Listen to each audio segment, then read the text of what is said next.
ढेंकानाल जिला Hindol SC ST संरक्षण को नहीं सुप्रीम कोर्ट को राय विरुद्ध 12 घंटा बंद पालन कराइथिला।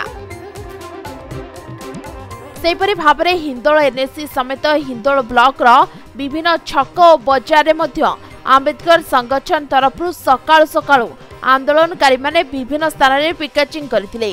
भारत बंद को हिंदोल एहार आंशिक प्रभाव पड़िथिबा देखिबाको मिलिथिला। सुप्रीम कोर्ट को राय अनुसार अनुसूचित जाति और अनुसूचित जनजाति मध्य विभाजन सृष्टि होइथिबारु सारा भारत में अखचक बंद होइतिला।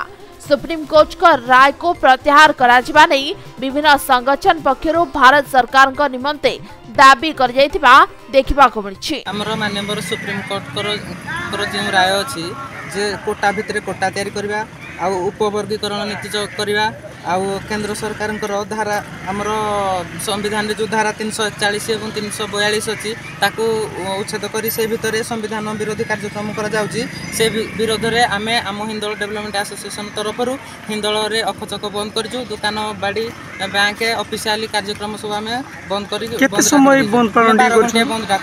सुप्रीम कोर्ट जो राय रही एससी एसटी संरक्षण विरोधी जे कोटा भितर कोटा ताकू आम समस्ते पूरा भारत आज निंदा करुचे भारत बंद डाकरा देछि। से भारत बंद डाकरा को आज आम हिंदोल भी आंबेडकर डेवलपमेंट एसोसिएशन तरफ आम पालन करुछु। शांतिपूर्ण भाव में बंद पालन चली।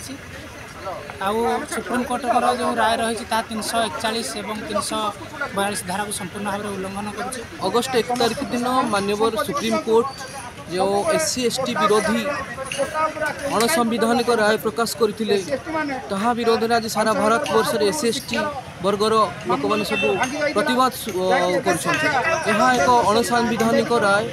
यही राय द्वारा संरक्षण वर्गर थिबा एससी एसटी वर्गर लोक मान हृदय कुठारघात पहुँचाई तत्संगे संगे यहाँ एक विभेद सृष्टिकारी राय।